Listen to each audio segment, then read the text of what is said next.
ได้ก่อตั้งขึ้นในการรถไฟในเรื่องของรถไฟในเรื่องของการศึกษาในเรื่องของหลายๆด้านในการพัฒนาสถาญาติโยมการเลิกทาสก็เกิดขึ้นในสมัยของพระองค์ท่านถ้าบ่มีการเลิกทาสของต่างประเทศอย่างสหรัฐอเมริกานั้นมีการฆ่าฟันกันกว่าจะทำประสบความสำเร็จชีวิตของผู้คนล้มตายไปมากมาย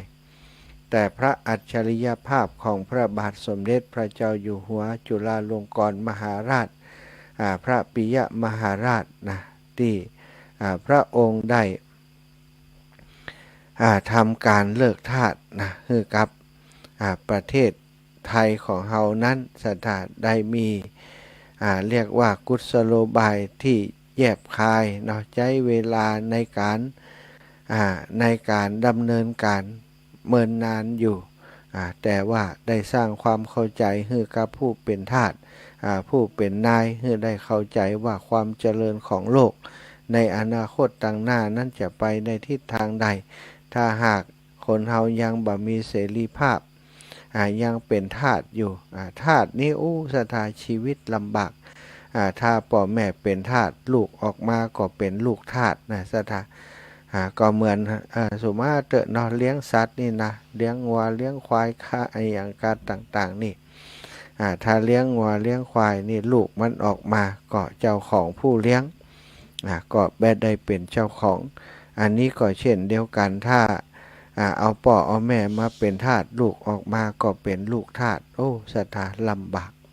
ทุกเจ้านายจะใจแม้กระทั่งจะบุบจะตีจะฆ่าจะฟันก็ได้นะสถานญาติโยมต่างหลายมีความลำบากเนาะชีวิตหมู่เฮาแค่เป็นลูกจ้างเปิ่นกาอย่างกานี่นะสถานโดนเจ้านายกดขี่รังแกนี่เฮาก็ทุกข์ใจแล้วอันนี้ยิ่งเป็นลูกทาสยิ่งซ้ำร้ายเนื้อสถานทำอย่างถ้าผิดพลาดนี่เจ้านายก็บุบตีบางคนนี่ถูกบุบตีถึงตายก็มีนะบางคนก็ถูกคุกคามทางเพศสถานเป็นลูกทาสเนี่ยก็เนาะลำบากชีวิตของความเป็นทาสสมัยก่อนนี่ขายกันนะขายกันเป็นพักเป็นป๋านะสถานไปซื้อเอาเปิ่นซื้อมาไปก็มัดแขนจูงลากไปทาสคนใดทำผิดกฎผิดระเบียบหรือว่าเจ้านายบ่พอใจเปิ่นก็บุกกะตีก็มีคุกมีขังนะบาผิดกฎหมายเหมือนกับอันของมูลเนี้ยเป็นของเหมือนกับสัตว์เลี้ยงของเฮาเนี่ยสถานนั่นสมัยก่อนซึ่งเมื่อพระองค์ได้หันว่าการมีทาสนี้ทำให้ประเทศของเฮาบ่เจริญนะสถานจะอนาคตจะเกิดปัญหานักพระองค์ก็พยายามใช้พระอัจฉริยภาพได้วางแผนอย่างแยบยลในการเลิกทาสนี่ก็เป็นผลงานชิ้นโบแดงของพระองค์เลยก็ว่าได้ถ้าพระองค์บัดดำเนินการในยุคสมัยนั้นนะทำในยุคสมัยต่อมานี่ก็คงจะเป็นเรื่องยากแต่ว่าพระองค์สามารถทำสำเร็จได้โดยพระอัจฉริยภาพจึงถือว่าเป็นพระปิยมหาราชที่เป็นที่รักของปวงชนชาวไทยตั้งหลายการศึกษาก็เริ่มจากพระองค์โดยมีพระองค์ไปศึกษาห่ำเฮียนจากต่างประเทศมามีความรู้ก็เอามาเปิดเป็นโรงเรียนต่างๆโรงเรียนสมัยก่อนนั้นเปิ่นก็ไปอาศัยเฮียนตามวัดวาอารามต่างๆเปิดสอนที่วัดก่อนสถาต่อมาก็สอนกันเป็นสถาบันเป็นโรงเรียนจนเฮามาหันบัดเดี๋ยวนี้เป็นโรงเรียนเอกชนโรงเรียนรัฐบาลโรงเรียนนานาชาติหลายอย่างหลายประการสนองความต้องการของผู้ที่เปิ่นจะเฮียนนะสถาแต่ในยุคเริ่มแรกนั้นใจวัดเป็นสถานที่เฮียนขอให้อ่านออกเขียนได้จริงๆแล้ววัดก็เป็นสถาบันทางการศึกษามาก่อนที่จะมีการก่อตั้งโรงเรียนก่อนจะมีประกาศก่อตั้งโรงเรียนการก่อตั้งโรงเรียนขึ้นมาก็เพื่อประโยชน์แก่ประสบนิกรของพระองค์จะได้มีโอกาสได้ห่ำได้เฮียนได้หูธ เท่ากับลูกของเจ้าขุนมูลนายต่างๆสมัยก่อนนี้การจะได้เฮียนนั้นสถาท่าบัดใจลูกเจ้าขุนมูลนายแล้วบัดได้เฮียนลูกทาสนี่เปิ้นจะบ่ฮื้อได้เฮียนเพราะเอาไว้ใจงานบัดใจฮื้อมาเฮียนเอามาลวกกวดตัวบ่ได้แต่พอพระองค์เลิกทาสแล้วก็สร้างให้ทาสทั้งหลายนั้นได้มีการศึกษาได้มีความรู้ที่สามารถจะดำเนินชีวิตของตัวเองเป็นไปด้วยความเรียบร้อยเป็นไปด้วยดีได้ก็คือจากการศึกษาการพัฒนาพระองค์ก็บอกได้ริเริ่มได้มีดำริว่าถ้าจะพัฒนาประเทศต้องเริ่มที่การศึกษาสถาพระองค์ก็ได้ทำตามพระดำริของพระองค์ประสบความสำเร็จในเรื่องของการศึกษาต่อมาก็เป็นเรื่องของการคมนาคมต่างๆอย่างรถไฟติดเตียวไปเตียวมาเตี่ยเฮาหันใหญ่ยุคสมัยนี้ก็เริ่มจากยุคสมัยของพระองค์รถรางมาเป็นรถไฟที่ใจหลัวใจฟืนต้มเอานะต่อมาก็รถไฟเป็นใจน้ำมันบัดเดี๋ยวนี้ก็ต่อไปก็จะเข้าสู่รถไฟยุคของไฟฟ้านี่สถาก็เริ่มต้นจากที่พระองค์ได้มีพระดำริแล้วก็เริ่มทำรถไฟติดต่อจากหัวเมืองเหนือไปภาคกลางไปภาคใต้ไปภาคอีสานได้เริ่มก่อตั้งได้เริ่มทำตั้งแต่สมัยของพระองค์ได้ทิ้งสิ่งดีงามซึ่งการพัฒนาต่างๆได้ต่อยอดมาจนถึงปัจจุบันนี้ก็เพราะบัพดำริของพระองค์ปวงชนชาวไทยทั้งหลายเมื่อถึงวันสวรรคตของพระองค์วันที่23เดือนตุลาเนาะก็จะได้ทำก็มีทำกิจกรรมต่างๆการวางพวงมาลาเนาะตอนน้อยๆหรือว่าตอนนี้ก็ยังมีอยู่ข้าราชการต่างๆเปิ่นไปวางพวงมาลาที่ว่าการอำเภอการที่ศาลากลางจังหวัดค่ะเพื่อลำลึกถึงพระคุณของพระองค์สถาก็เป็นเรื่องที่ดีเนาะแล้วก็ในหลวงรัชกาลที่9ก็เดือนเดียวกันนี่นะสถาก็เป็น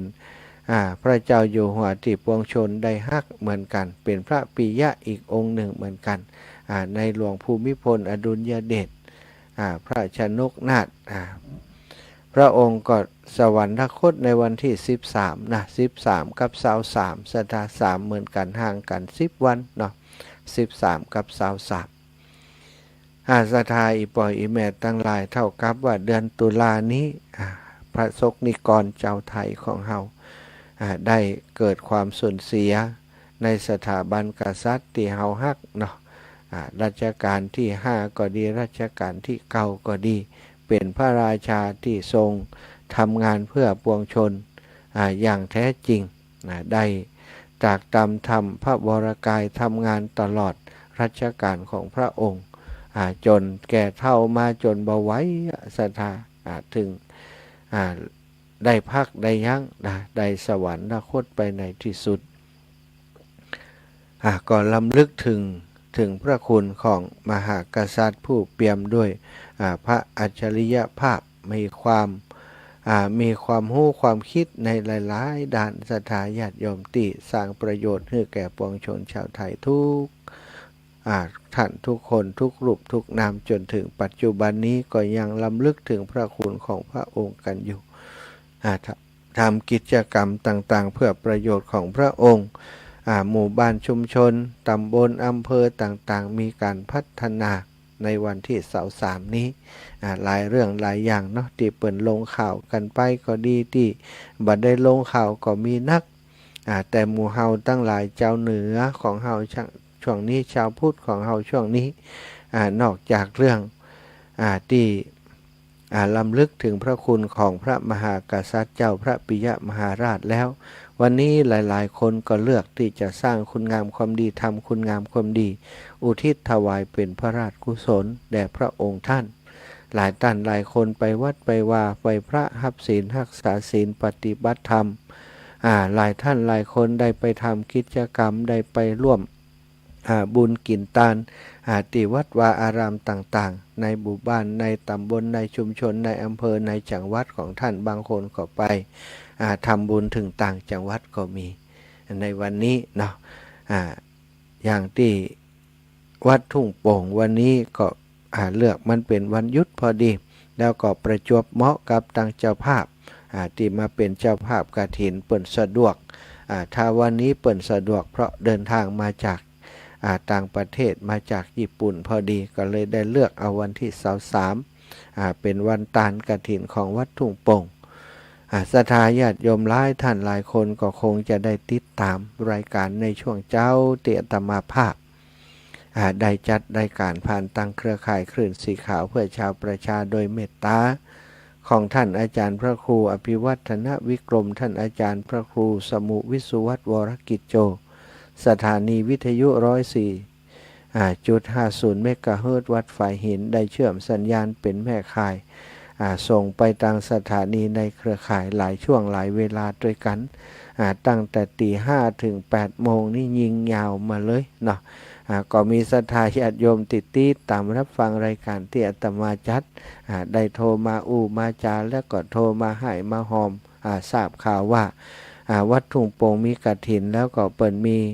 ความประสงค์จำนงหมายตั้งใจว่าจะเอาไปสร้างเมนในหมู่บ้านในชุมชนของบ้านทุ่งโป่งทุกท่านทุกคนพอได้ทราบข่าวก็อยากจะร่วมบุญตย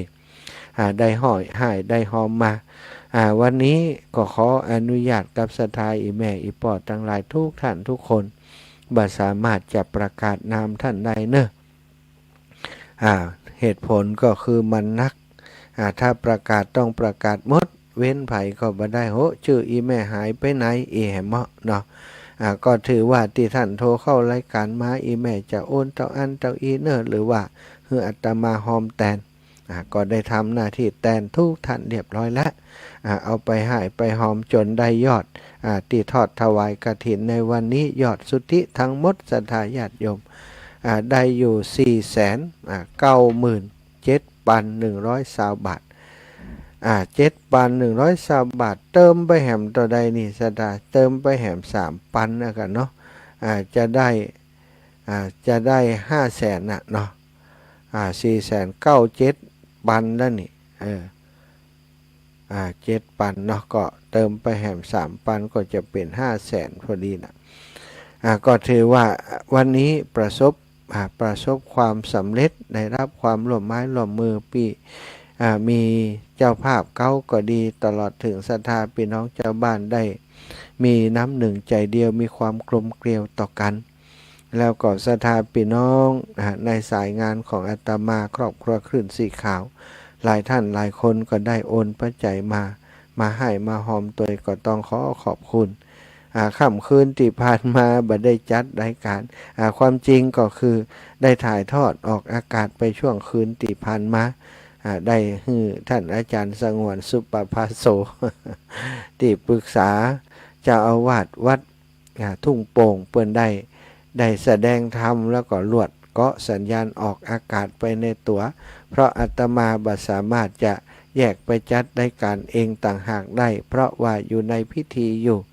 ก็เลยนิมนต์ท่านอาจารย์ได้จัดรายการก็สัพเพเหระธรรมปกิณณกะธรรมหลายอย่างหลายประการหลายเรื่องหลายราวที่ท่านอาจารย์สงวนสุปภาโสนำมาสนทนาจาในค่ำคืนที่ผ่านมานั้นก็ขอบคุณกับท่านอาจารย์สงวนศรัทธาญาติโยมหลายท่านอีแม่หู้ตอนเจ้านิ่มตันแล้วอาจารย์ว่าถ้าคืนอาจารย์จะได้บอกมีเวลาที่จะบอกบ่มีเวลาที่จะจัดรายการแต่เชื่อว่าศรัทธาญาติโยมที่ฟังรายการที่ท่านอาจารย์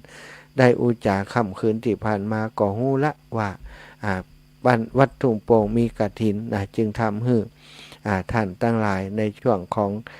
ตอนกลางคืนก็ดีตอนเจ้าก็ดีได้โทรมาร่วมบุญร่วมกุศลตัวอาตมาภาพเนาะเป็นบ้านเกิดเมืองนอนศรัทธาความกตัญญูกตเวทีในคนเฮาจะต้องมีทุกต่อคนที่เกี่ยวข้องต่อสิ่งที่เกี่ยวข้องกับเฮาทุกอย่าง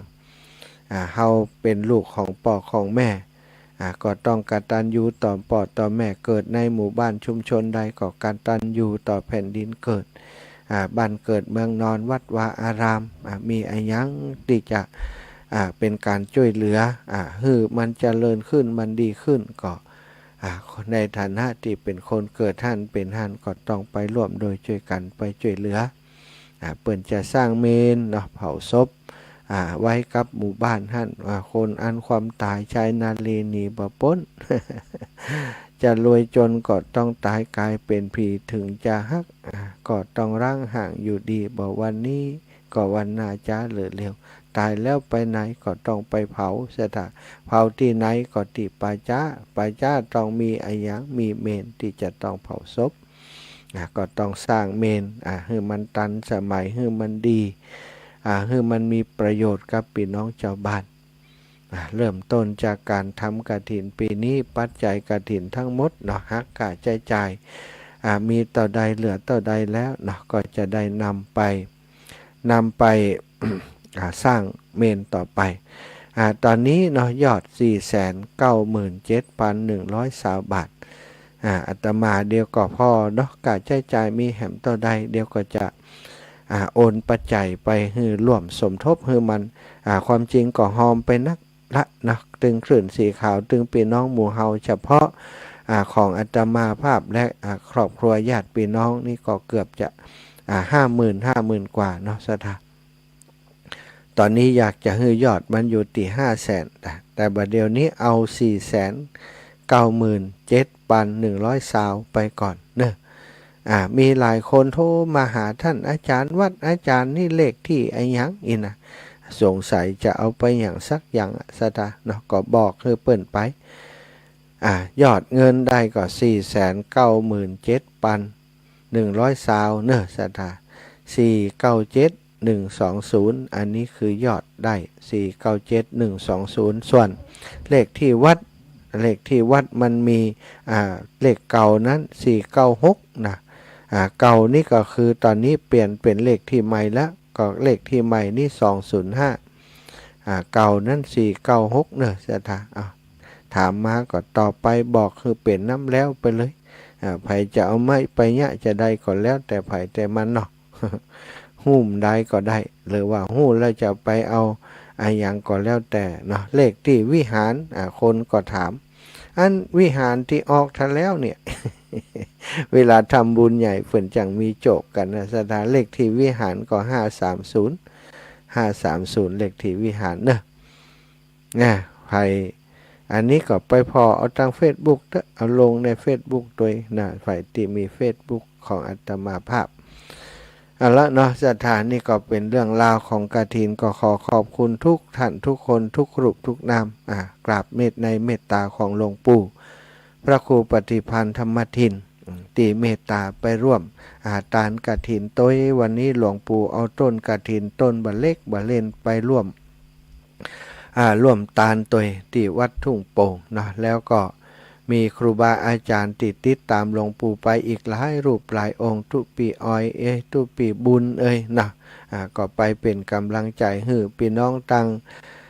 วังเหนือเนาะชมรมคนพิการอำเภอวังเหนือน้องเจ้าขุนแม่โดก็ไปแล้วก็ศรัทธาญาติโยมจากตังวังเหนือนี่ก็มีแม่บัวเรียวแม่บัวรวยแรงจริงเนาะกะแม่บัวเร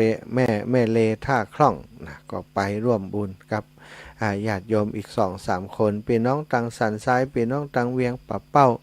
หลายท่านหลายคนมาร่วมบุญวันนี้แล้วก็โยมปี้พิมมาลาโยมป่อจวนบ้าน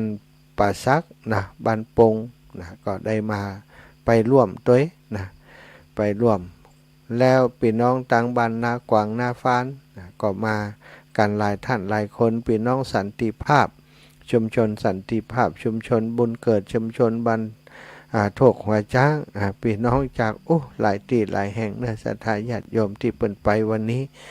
ก็ต้องขออนุโมทนาบุญขอบคุณกับทุกท่านทุกคนอันนี้มาก่อนกะสาพังกูว่ายังได้ปะว่าอีหอลูกเจ็บหนักเรื่องเลยนะมาถึงว่าเลย แก้วเนื้อนี่นะ ปอแก้วบ้านอย่างก็ทุ่งน้อยกะเมืองน่านปุ่นกะ ครับบ้านหนูน้อยเมืองน่านครับแก้วอันนี้คือเพียงเนี่ย โอ้ภูเพียงเมืองน่านเนาะโอ้สาธุเนอปอนเนอ ทำวันอาจารย์เนี่ย ขอบ ให้ คุณ กับนี้กับเห็นวันที่3 พฤศจิกายนเนี่ย 3 พฤศจิกาโต3นี่หลายตีเนาะ ครับก็ว่าเรื่องว่าที่กันกับเห็นเนี่ยเขาก็ทำไปตามอย่างนี้เนาะ จ้ะ ครับเราหมดต้องไปชี้เดือดนี่ผมเรียนว่า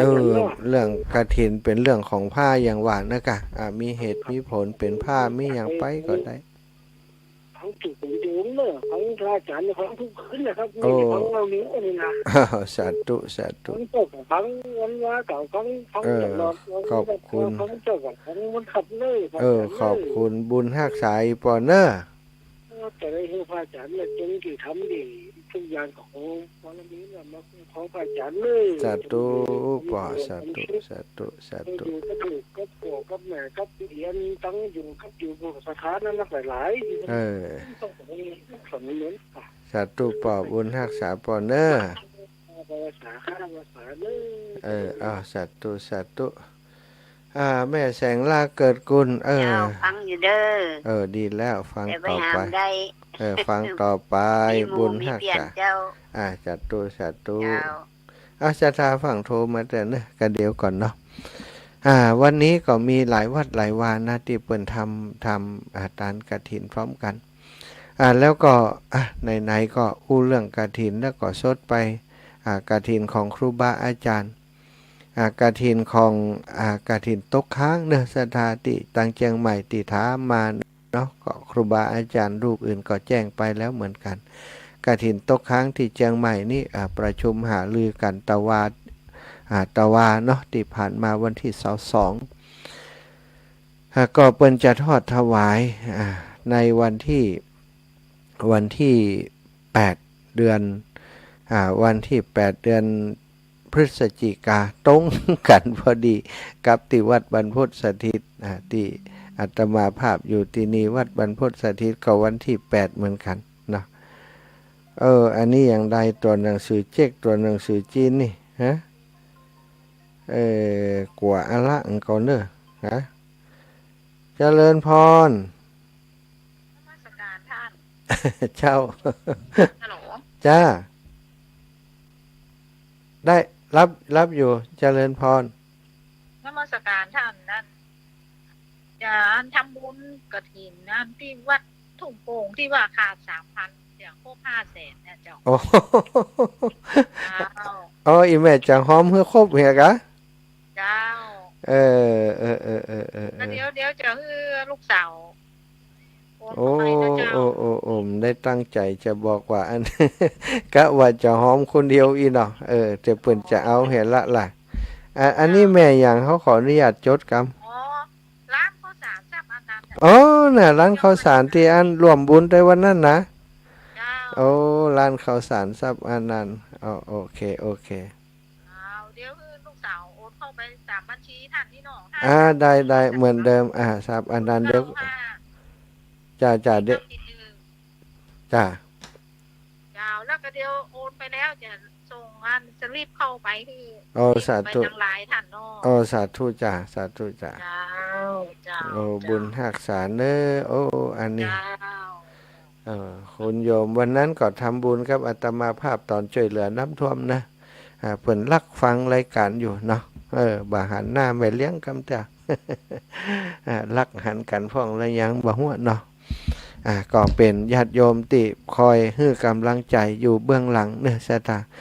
เปิ้นก็บ่ได้บอกชื่อบอกน้ำยังนะร้านข้าวสารซับอันนั้นวันนั้นเปิ้นก็บริจาคปัจจัยสมทบช่วยเหลือน้ำท่วมที่เชียงใหม่เนาะเตตมาไปต่างกองอำนวยการศูนย์ช่วยเหลือผู้ประสบภัยที่วัดผาหินคุณโยมแล้วก็ครอบครัวก็ร่วมบริจาคมาอยากจะให้มันเป็นตัวเลขกลมๆไปเลย4,900,000แล้วปอละเนอสถาเอาของคุณโยมนี่ปอละแล้วก็ส่วนอื่นนะอาตมาการใช้จ่ายต่างๆวันนี้ก็ดูแลเรื่องการใช้จ่ายกับอย่างต่างๆบ่ได้ลงไปบ่ได้ลงรวมกับ การใช้จ่ายตีอันรายรับเนาะรายรับความจริงก็รับอยู่หลายแต่ถ้าหักการใช้จ่ายไปนะเจริญพรนมัสการเจ้าท่านอาจารย์นั่นหลายวันน่ะไม่ได้โทรหาท่านแม่สังเงียมเนาะจ้ะเจ้าแม่สังเงียมไปนามเจ้าโอ้มันโป่งนี่จึงมาคำเตือนเนาะท่านเนาะปงเหนือกะแม่เตือนเนาะฮะปงเหนือกะมันโป่งทีวีเนี่ยเจ้าติดตั้งใต้วันม่อนจอมพอเนี่ยปงเทวีล่ะปงเทวีนี่บ่ได้เข้าไปกำแต่ไปตั้งอันน่ะมันตรงข้ามกับบ้านสันมะเข็ดเนาะแม่นก็เจ้าเพกอ่ะมันจะอยู่ตั้งใต้วัดไอ้ม่อนจอมพอนี่กะปงเทวีจ้ะจะตั้งเข้าไอ้อย่างเนี้ยเดี๋ยวก็ตั้งมันจะมีตั้งใต้ตั้งเป้าเนี่ยเข้ามาแล้วก็ทางเจ้าเคยเข้าไปแล้วนะตั้งเป้าเนี่ยเข้าเลาะไปตั้งอันป่าจ้าบ้านนั้นหลายหน้าหลายนั่นนะตรงไปนะเจ้าอีแม่ว่ายังได้กะเมื่อหน่อยมาได้โทรหาว่าก็ดูมาตามอยู่แม่เนยเนาะอิดบุญเป็นยังไอ้แม่ทำบุญอิดแล้วพักแล้วก็หายละคิดต่อทำต่อเสร็จแล้วก็วางเนี่ยท่านก็เจ้าค่ะสองเวทล่ำจะเป็นตัวแทนครูบาอาจารย์เนาะเจ้ามันน่าถ้ามีโอกาสก็พดมาผงเนื้อได้ก็จึงมันจะหาได้ไปหันกำเตือเป็นมีการมีงานอย่างก่อนล่ะต้องโทรหาก่อนเนาะแม่ช้างเงียมใช้น้ำแล้วก็ไปหาเนาะเปิ้นฟังกันหลายว่าไปหาคนเดียวนี่ม่วนนะไปปะกันหลายๆคนม่วนแม่นถ้ากินถ้าตาลวัดตะงิ้วนี่ไปเนาะมีวัดตะงิ้วนี่แม่จะไปหาได้กะสาธุแม่เนอตกกะเจ้าตกอยู่ตกเป็นช่วงๆนะมันตั้งมันปรุงทีวีนี่ก็ตกอยู่เจ้าเนาะจะไปตกหนักจะไปท่วมเห็นเนอะเจ้าเจ้าเนาะสาธุบุญรักษาเจ้าแม่เจ้าเนอะรักสุขภาพเนอะเจ้าสาธุค่ะเจ้าก็ที่จำได้เนาะสถานที่จำได้ก็มีอันนี้ก็เป็นกฐินนะกฐินนั่นอันตกค้างนะเชียงใหม่วันที่8ตรงกันกับวัดบรรพตสถิตวัดบรรพตสถิตเตียตมาอยู่ที่นี่ก็จะทอดถวายในวันที่8เช่นเดียวกันกำหนดการนะมีคนถามว่าท่านอาจารย์เปิ้นจะทอดกี่โมงเริ่มกี่โมงนะก็จะเริ่มตอนเจ้าเลยเนาะศรัทธาญาติโยมตั้งแต่9:30 นาทีก็คงจะแห่ขวดตาลอย่างเข้ามา9 โมงเกิงนี้ก็เอาละแห่กันเข้ามาแล้ว10 โมงก็จะเริ่มประกอบพิธีทางศาสนา10 โมงเสร็จพิธีเรียบร้อยนะเสร็จพิธีเรียบร้อยครูบาอาจารย์ฉันพัฒทหารเพลศรัทธากินข้าวตอนกินข้าวตอนเรียบร้อยก็จบแล้ว จัดคือมันบ่ได้เป็นบ่คือมันยืดเยื้อนักเพราะบางท่านบางคนถ้ายืดเยื้อไปเปิ้นจะไปธุระปะปังติหันตินี่ก็เลยบัดตันก็คือเสร็จในช่วงของถือว่าเกินวันแล้วเนาะศรัทธาญาติโยม9:30 นาทีเนอะเริ่มเวลา9:30 นาทีเริ่มประกอบพิธีเดินแห่กฐินแล้วก็ทอดถวายก็ประมาณ10:10 โมงกึ่งนี้ประมาณเนี้ยเนาะเสร็จพิธีแล้วก็จะได้กินข้าวกินปลาครูบาอาจารย์ฉันภัตตาหารแล้วก็จบพอดีศรัทธากินข้าวเรียบร้อยก็จบใครจะเอาหงตาลมาก็เตรียมตัวเนอะตอนนี้ได้ลงทานจากแม่สมคิดราชบุรุษแม่บัวเย็นแม่บัวเงินนะแม่บัวเงินแม่สมคิดราชบุรุษพร้อมกับครอบครัวร้านต่องลาดนาจะทำลาดหน้ามาถวายนะเป็นโรงทานท่านอื่นๆคนอื่นๆเนาะศรัทธาญาติโยมจากต่างเมืองปานท่านผู้ใหญ่ฟองคำลาบมากวันทุ่งโป่งก็จะเอากับข้าวมากับข้าวเมืองมาถวายอยากจะกินอยากจะเฮือเปิ้น มาร่วมกิจกรรมตัวเปิ่นก็บอกว่าถ้าไปนี่จะทำแกงหยวกกล้วยป่าเนาะใช่ยังบ่มาตัวอีแล้วเขาก่อนมามดแซดนะท่านอื่นๆก็มีหลายท่านหลายคนใครจะร่วมอย่างก็แจ้งเข้ามาที่อาตมาก็ได้ที่ท่านอาจารย์ใหญ่พระมหานพดลสุวรรณเมธีก็ได้แจ้งมาอีแม่จะเป็นเจ้าภาพจะเอาโฮงตานไปจะได้จดชื่อเสียงเรียงนามไว้เนาะเอาโฮงตานอย่างก็บอกมาได้ขนมเส้นขนมจีนก็มีละนะขนมเส้นขนมจีนแล้วก็ลาดหน้านะครับเข้าเมืองเข้าหม้อแกงหม้อก็ได้เอามาห่วมกันเอามาหอมกันเนาะเอามาห่วมกันมาหอมกันเพื่อกับบางผู้บางท่านที่เปิ่นบัดได้ห่อเข้ามาเปิ่นบัดตันก็มากินด้วยกันนี่เป็นบุญเป็นกุศลด้วยกันเนาะศรัทธาวัดบรรพตสถิตวันที่8วันที่8เดือนพฤศจิกาก็เป็นกฐินเพื่อจะเอามาบูรณะปฏิสังขรณ์เสนาสนะในวัดบรรพตสถิตตอนนี้ครูบาอาจารย์ท่านพระมหานพดลสุวรรณเมธีก็ได้บูรณะหลายอย่างหลายประการละศรัทธาโบสถ์โบสถ์ก็ได้บูรณะไปทำสีตึงตั้งหลุมตั้งบนหลังคาเป็นจอบฟ้าใบลากาต่างๆแล้ววิหารก็ได้ทำสีใหม่ศาลาสร้างศาลาใหม่อยู่ 2-3 หลังรวมถึงศาลาหลังใหญ่นั้นตัวสถาก็จะได้อบรมสมโภชฉลองในวันที่จะมีปล่อยหลวงในวันที่เดือนธันวาในวันที่26เดือนธันวาสถาจะมีปล่อยหลวงที่วัดบรรพตสถิตปัจจัยที่ศรัทธาให้หอมมากฐินสามัคคีครั้งนี้ก็จะเอามาบูรณะปฏิสังขรณ์เสนาสนะตั้งในวัดบรรพตสถิตแห่งนี้ซึ่งกฐินสามัคคีปีนี้ก็มีคุณโยมณัฐวัฒน์จิตวิไลพร้อมโดยครอบครัวของเปิ้นญาติธรรมศรัทธาได้ปวารณาเป็นเจ้าภาพไว้โยมณัฐวัฒน์จิตวิไลนี่ก็เป็นลูกบ่าวของโยมแม่อมรวรรณเล้ากุลโยมแม่อมรวรรณเล้ากุลคุณโยมเปิ้นมีธุรกิจเกี่ยวกับรถลานี่ก็มีญาติธรรมของเปิ้นมีเครือข่ายหลายจริงๆแล้วเปิ้นก็เป็นเจ้าภาพกฐินหลายตีเหมือนกันหนึ่งในหั่นก็คือเจ้าภาพกฐินที่วัดบรรพตสถิตของเฮาวันที่8เนาะมาร่วมบุญร่วมกุศลกันครูบาอาจารย์หลายรูปหลายองค์ได้เป็นคณะกรรมการตัวเนาะอาตมาก็ได้ถูกวางไว้ที่เป็นผู้ช่วยที่ปรึกษาท่านอาจารย์พระมหานพดลสุวรรณเมธีเจ้าวาดวัดบรรพตสถิตได้เป็นประธานที่ปรึกษาอาตมานี่ก็เป็นผู้ช่วยครูบาอาจารย์ประธานอุปถัมภ์คุณณัฐวัฒน์จิตวิไลแล้วก็กรรมการสายคุณณัฐวัฒน์จิตวิไลก็มีหลายท่านหลายคนเนาะซึ่งก็จะมาเป็นกรรมการร่วมกันได้มาทำบุญร่วมกันในวันนั้นคณะกรรมการอุปถัมภ์สายวัดบรรพตสถิตคุณเสถียรพงษ์เครืออินแก้วผู้ใหญ่บ้านบ้านไร่พัฒนาหมู่7ตำบลพิจัยนายเลิศศักดิ์ทองจันทร์ประธานชุมชนสันติภาพคุณประภาสสถาปิตานนท์ประธานชุมชนธนวันคุณจงจิตทองปรีชา ประธานชุมชนบ้านศรีพูนทรัพย์คุณทินกรสุริกันวยาวัจกรวัดบรรพตสถิตคุณอำนาจดวงแก้วปันวยาวัจกรวัดบรรพตสถิต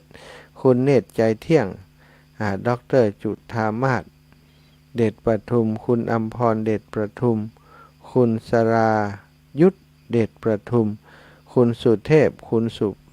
สุภาดาธรเพชรปุ่นนี่ก็เป็นกรรมการ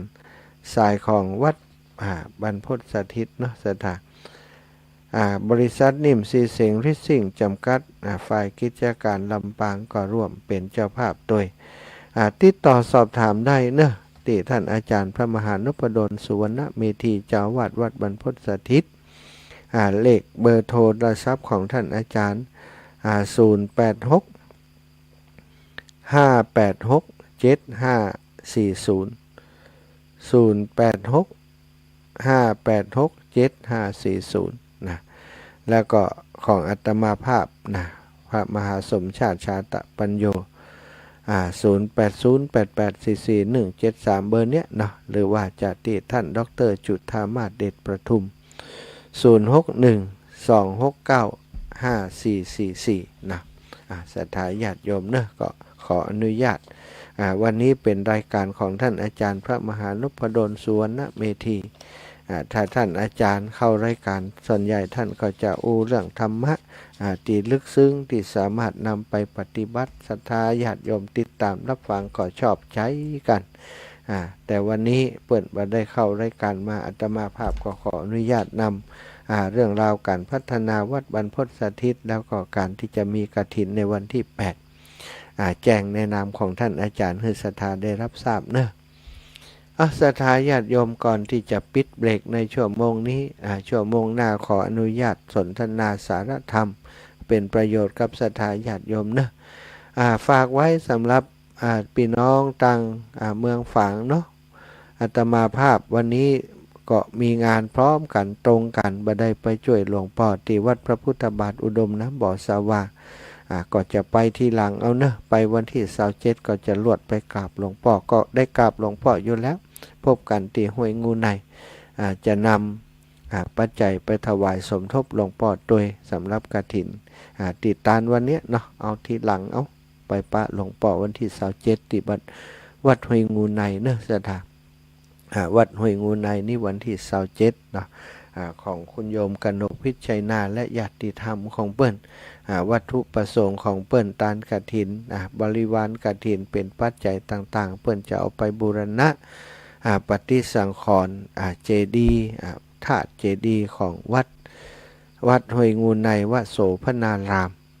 ศรัทธาญาติโยมอาตมาและก็ครูบาอาจารย์เคลื่อนสีขาวที่บางรูปบางองค์ก็จะได้เดินทางไปร่วมกิจกรรมในครั้งนี้นะคุณโยมเปิ้นก็มีน้ำจิตน้ำใจได้ไปร่วมกิจกรรมกับคลื่นสีขาวของเฮามาโดยตลอดไปให้เปิ้นได้หันหน้าหันตาได้ร่วมกิจกรรมกับเปิ้นครูบาอาจารย์สมปานเจ้าอาวาสก็เคารพนับถือกันจะได้ไปร่วมบุญโดยเปิ้นที่บ้านห้วยงูในวันที่27เนาะศรัทธาเอาละศรัทธาตอนนี้เปิดสายให้ศรัทธาญาติโยมได้โทรมาในช่วงชั่วโมงแรกนี้เสียสักเล็กน้อย0808844173เนอะ0808844173ตะกี้ก็มีศรัทธาเปิดโทรมาก่อนแล้วพ่องละนะก็มันเป็นอย่างปกติก็จะเปิดสายเวลาเนี้ยนะเวลาประมาณ20:45นะตะกี้เปิดโทรมาก่อนหน่อยก็ถือว่าอารุ่มอรวยกันไป 0808844173แม่อุ้ยอินแม่ทราบเสมิงฟังอยู่กอตะกี้โทรมาบ่ได้รับสายเนอเพราะว่าติดภาระติดธุระอยู่พี่น้องเมืองงาวมาแล้วแม่ก้อมใจคำมาเมืองงาวสาเตินพรว่าไปเงียบกะตะกี้โยมแม่ไปที่กฐินวัดนะที่หมอแห้วนะที่ไก่นี่ปฏิบัติธรรมน่ะว่าจะแวะไปหาท่านแอววัดบรรพตสถิตกะโหข่าวว่าท่านไปอันนี้เนาะที่ไปกฐินพวกกันเลยบ่ได้ไปบ้านลงอันนี้ก็ไปวันที่8นี่แหละท่านเจ้าแม่วัดบรรพตที่8เจ้าเดี๋ยวท่านจะได้ให้กันเดี๋ยวมันเป็นนอกเจ้ามีโอกาสมาแอวเนอะมาบ่ได้ก็ร่วมบุญโดยวิธีอื่นได้อยู่สาธุเจ้าแม่เจ้าได้แค่ไปหันวัดของท่านมาแล้วบอกไปหันสักแต่มาเตอโอ้งามวัดนี้ท่านอาจารย์ใหญ่ท่านอาจารย์พระมหานพดลสุวรรณเมธีเปิ้นพัฒนามาหมื่นละต้นไม้ต้นตอกก็ร่มรื่นเจริญพรแม่ฉลาดมาก็วันนี้แม่ฉลาดตัดไปเห็นแล้วแม่อุ้ยอินแม่สาบเสมิง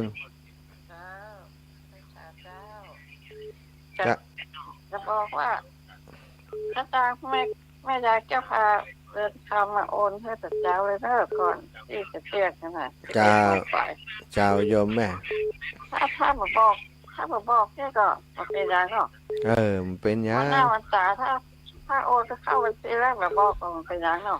มันเป็นอย่างเพราะว่าเขาอันที่แม่บอกเขาก็จดแล้วเขาเขียนใส่ซองอย่างใส่ซองแล้วก็เอาไปหอมเปิดให้มันตันติเป็นตันแม่ ก็ไปได้แล้วถ้าได้โอนให้แล้วก็มามองข้างล่างก็มันเป็นยังเนาะ ยอมเป็นยังเป็นยังเจ้า ก็จะว่าจุ โอ้ไปกูดอย่างอันเขาหมกึดแล้วเขาเจียใจของโยมแม่โยมปอบมดกูคนนะเนอะมันต้องห่วง ก็แม่ยายแค่พาว่าจะเอาโรคสมุนที่ว่าแต่ชวนโคตรสถิต โดยเนาะเจ้าเขียนได้2 อย่างนะเขียนว่าวัดบรรพตสถิต101เจ้าแม่สาธุแม่วิอินแม่สาบเสมิงเจริญปอนแม่ฉลาดแจ่ซ่อน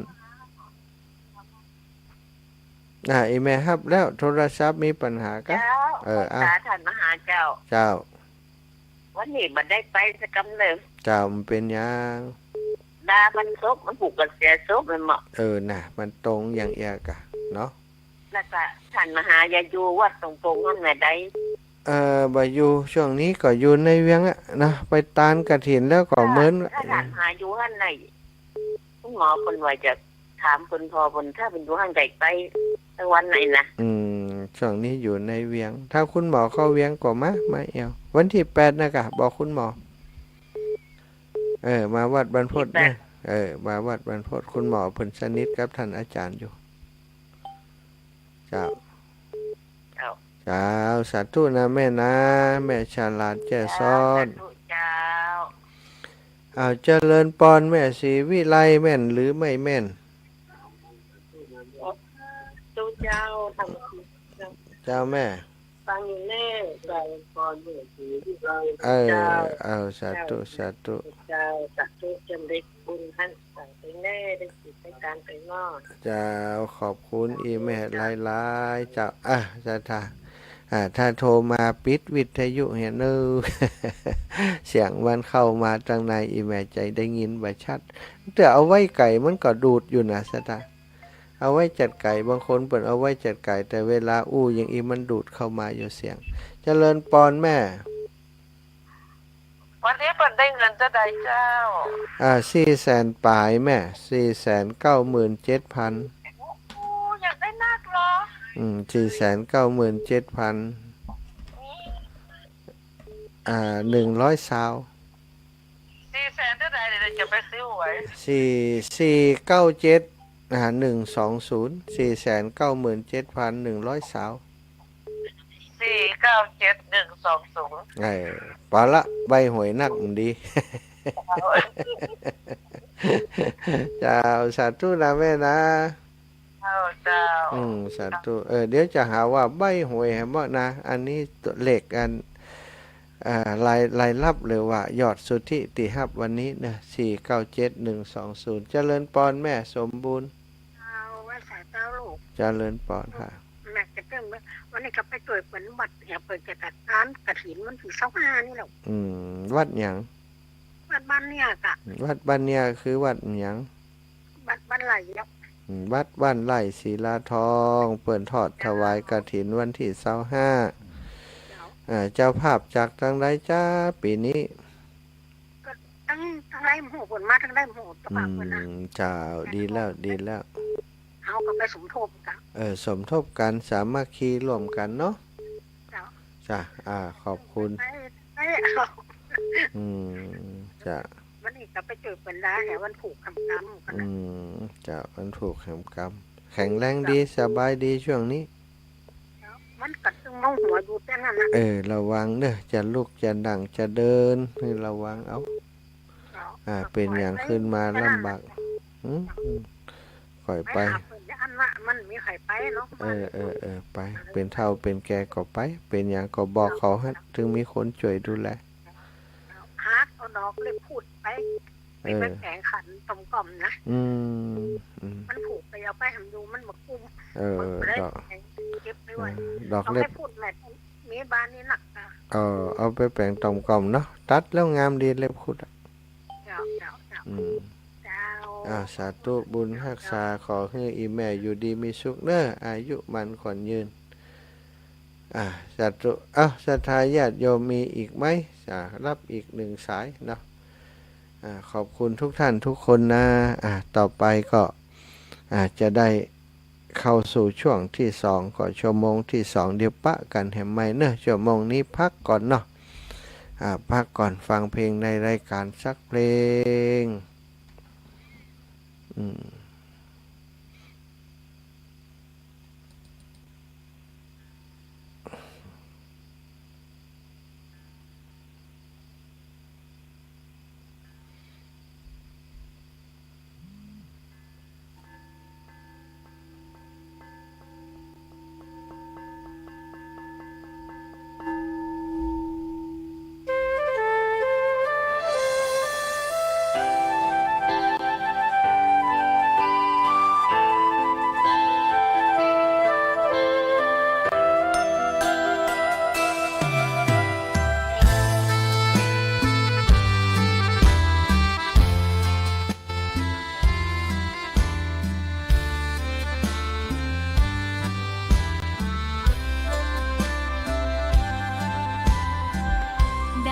เกิดเป็นคนนั้นยากจริงนะ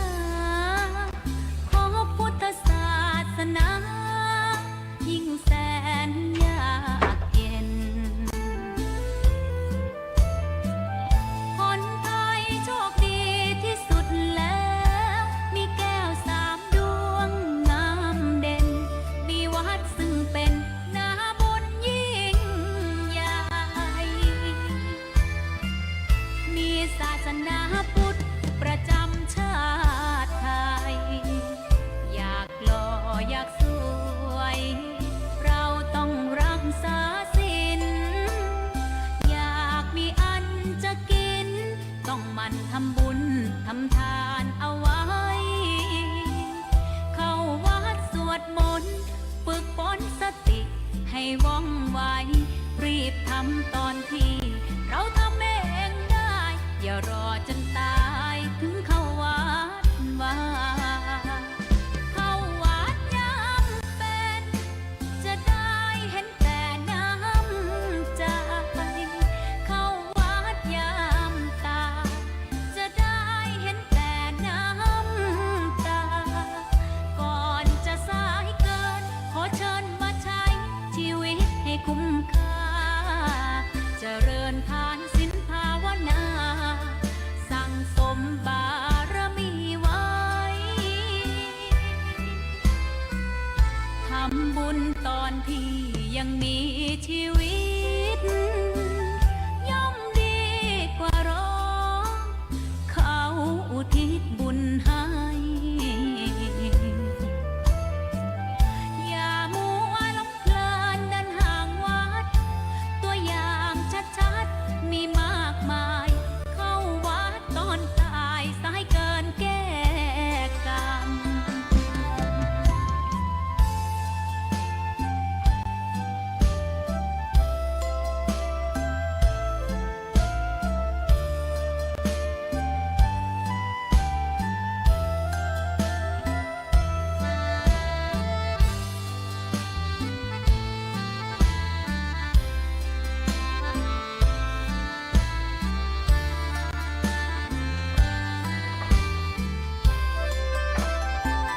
เข้าวัดยามเป็นจะได้เห็นแต่น้ำใจเข้าวัดยามตายจะได้เห็นแต่น้ำตาก่อนจะสายเกินขอเชิญมาใช้ชีวิตให้คุ้มค่าเจริญทานศีลภาวนาสั่งสมบารมีไว้ทำบุญตอนที่ยังมีชีวิตย่อมดีกว่ารอเขาอุทิศบุญให้อย่ามัวหลงเพลินเดินห่างวัดตัวอย่างชัดๆมีมา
เปรียบเทียบเขา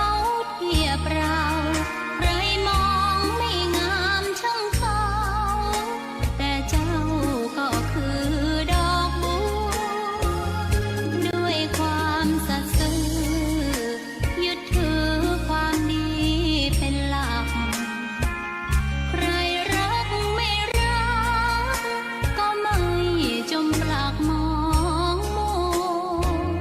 เมื่อโผล่พ้นน้ำก็เห็นความงามในตัวไม่ยึดติดในตมชั่วขอเป็นดอกบัวดอกเดียวใครไม่มองว่าบัวงามเด่นแต่บัวก็เป็นดอกบัวทุกวันอย่างนี้ไม่อยากเด่นดังแต่มุ่งหวังในทางเด่นดีเกิดมาเพื่อสร้างบารมีถวายชีพนี้บูชาดอกบัวดอกน้อยเฝ้าคอยคนที่ใจบุญมาโอบเอื้อเกื้อกูลรู้ค่าของบุญเก็บบัวขึ้นมาเพื่อสร้างความดีและสร้างบารมีดังว่าใช้ดอกบัวนี้บูชาพระสัมมาสัมพุทธองค์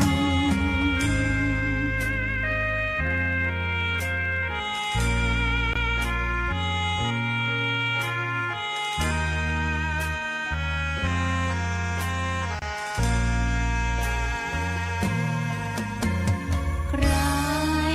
ไม่มองว่าบัวงามเด่นแต่บัวก็เป็นดอกบัวทุกวันอย่างนี้ไม่อยากเด่นดังแต่มุ่งหวังในทางเด่นดีเกิดมาเพื่อสร้างบารมีถวายชีพนี้บูชาดอกบัวดอกน้อยเฝ้าคอยคนที่ใจบุญมาโอบเอื้อเกื้อกูลรู้ค่าของบุญเก็บบัวขึ้นมาเพื่อสร้างความดีและสร้างบารมีดังว่าใช้ดอกบัวนี้บูชาพระสัมมาสัมพุทธองค์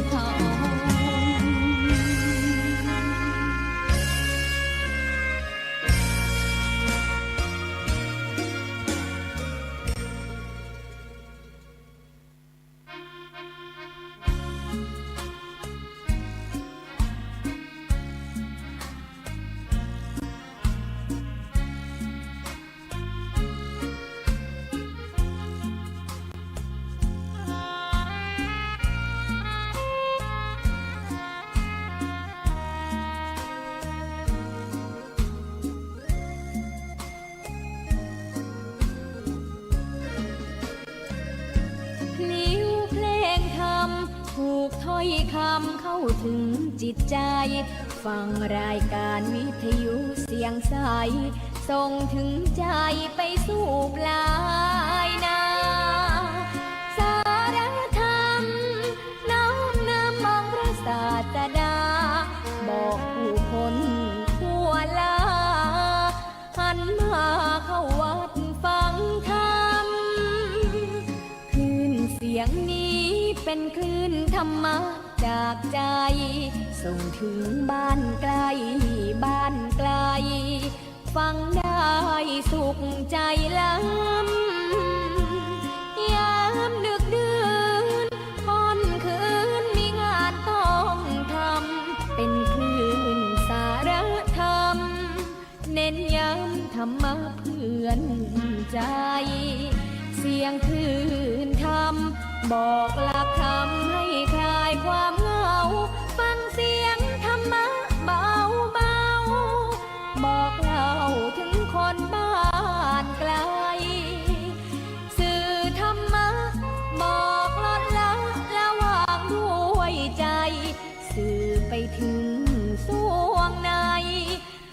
ใจหลักธรรมหลักดี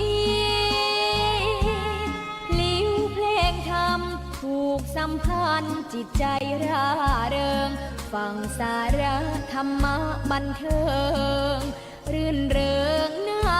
ชีวิตยามวันว่าง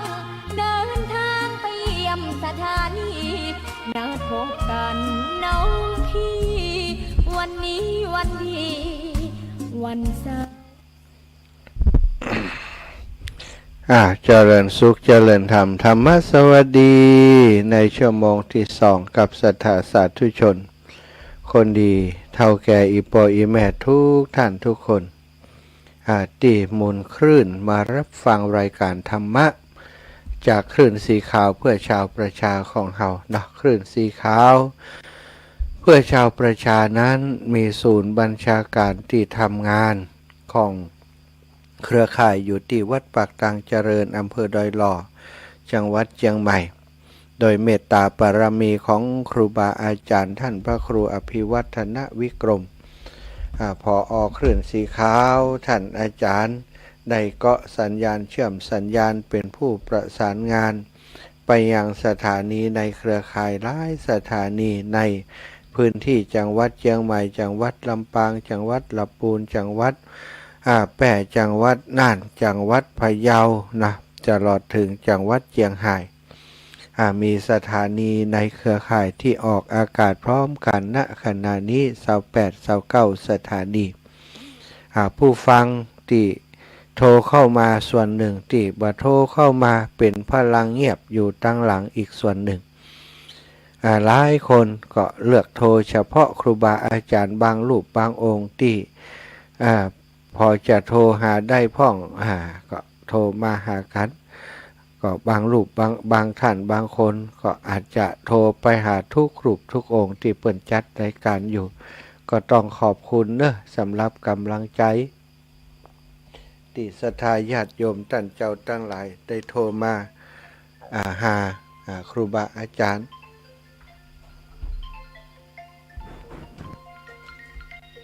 ท่านผู้ใหญ่ท่านผู้ใหญ่ล่ะเดี๋ยวยายคุยกับหลวงตาแป๊บนึงสาธุเนอะได้อันว่าจะถามว่าเป็นยังไงใจต่อได้ต่อได้เรียบร้อยแล้วเนาะจากหลวงตาออกอากาศนี่แหละออกอากาศอยู่ตะกี้นี่ได้อันจดไปได้อันผอ.แจ้งผอ.เดชแจ้งมาว่าได้497,120 บาทกะเจ้า470,000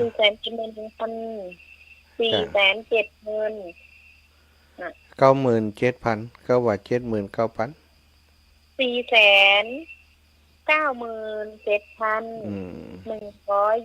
บาทเดี๋ยวจะนักขาไทยหอดสด 3,000 กับช่างพอก 4,000 ก็เหลือยอดอยู่490,120แล้วก็ยังมีค่าอาหารยังบ่ได้คิดกับน้องอยู่จำเสือเจ้าเจ้านะก็เดี๋ยวจะดูถ้ามีตกค้างอย่างก็จะเอาไปใส่ให้มันครบ400,000 500,000เนี่ยเจ้าจะได้เป็นทุนสำรองไว้แต่ก็มีติโอนเข้าบัญชีวัดอยู่เจ้านะคะนะอันก่อนน่าจะถึงอยู่เนาะแต่ตะกี้มีโยมเปิ่นนั้นแจ้งมาที่หลวงตานี่ว่าเปิ่นจะหอมเพิ่มแฮมเปิ่นอยากจะให้มันครบอัน500,000จ้ามาตรงหลวงตาที่อาจจะปิดตอนเขาทำพิธีแล้วบ่ได้ฮับแล้วก็ลาน้อยเจ้ามันเป็นอย่างเนาะเป็นอย่างเนาะเจ้าเหนื่อยน้อยอิดน้อยเนาะอดเนาะครับถึงแล้วลูกครับถึงแล้วครับถึงแล้ววันที่8บรรพตเนาะเจ้าวัดบรรพตงานเสร็จแล้วก็สบายใจละเนาะสาธุหลวงตากับสาธุสาวน้อยสาธุนะคะคนโตเหรอจ้าสาธุนะสาธุขอบใจท่านผู้ใหญ่เนอะจ้าท่านผู้ใหญ่บ้าน หมู่ที่1ตำบลเมืองปานอำเภอเมืองปานจังหวัดลำปาง ก็เป็นคนที่ขยันขันแข็งนะทำงานดีมากเอาละศรัทธาญาติโยมอู้เรื่องกฐินจบไปเนาะศรัทธาก็ขออู้เรื่องช่วงนี้ก็มีญาติพี่น้องนะหลายผู้หลายท่านได้เสียชีวิตไปบ่ได้ไปช่วยงานช่วยการเพิ่นเลยศรัทธาญาติโยมก็ได้แต่ฝากปัจจัยไปให้ไปหอมฝากผ้าปังสกุลค่าเนาะไปให้ไปหอมเวลาจะไปช่วยก็ถึงมีศรัทธาญาติโยมก็อย่างที่ศรัทธาฮู้กันนะเนาะช่วงนี้มันเป็นฤดูกาลเป็นหน้ากฐินตั้งใดก็ดีไปตั้งตัวก็มีตั้งเปิ้นก็มีซั่วตั้งใดก็ได้เปิ้นก็มาช่วยเฮาก็ต้องไปช่วยเปิ้นส่วนของตัวเองก็ต้องเตรียมการเตรียมตัววันพรุ่งนี้ก็จะพาศรัทธาญาติโยมเปิ้นพัฒนาถนนหนทางที่เข้ามาสู่วัดบรรพตสถิตมีหลายที่หลายแห่งเป็นหลุมเป็นบ่อมีหลายที่หลายแห่งที่ต้นไม้นะใบหญ้าต่างๆมันนบมันเอียงมาถนนการเดินทางบ่ค่อยปลอดภัยก็จะไปพัฒนาเอ็นศรัทธาก็เลยเป็นเหตุให้บ่ค่อยได้ไปช่วยงานขาวดำของญาติโยมทั้งหลายอู้ถึงเรื่องของขาวดำนี่มีกุฏิกูแห่งเนาะศรัทธาญาติโยมช่วงนี้รู้สึกว่าปีที่ผ่านมาเนี่ยเนาะ 2-3 ปีที่ผ่านมาคนจำนวนคนเสียชีวิต แต่ละหมู่บ้าน แต่ละชุมชนนี่จะเยอะเยอะจนเรียกว่าผิดปกติบางหมู่บ้านนี่เปิ่น เปิ่นมีสมาชิกสมาคมเนาะศรัทธาบางเตือก็สมาคมนี่เป็นตำบลนะเป็นตำบลเป็นอำเภอแล้วแต่จะเข้าสมาชิกสมาคมแบบใดถ้าสมาชิกหมู่บ้านบางคนบอกว่าตำบลขนาดบ่เข้าตำบลนะอาจารย์ถึงวันนี้หาตังถึงพอใจว่า ถึงกลุ่มกับสมาชิกสมาคมว่าอันนี้ก็คือสิ่งที่อยู่ในหมู่บ้านอยู่ในชุมชนอยู่บ้านนอกเขาสมัยเนาะศรัทธาก็ให้หอมกันถ้าเ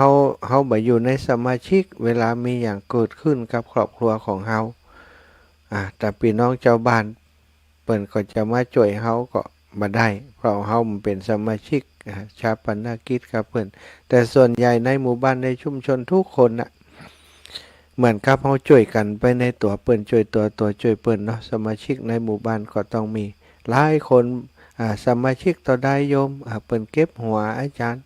หัวละสมมุติอยู่ในครอบครัว5คนนี่นะหัวละ20เนี่ย25ก็10เนี่ยศรัทธา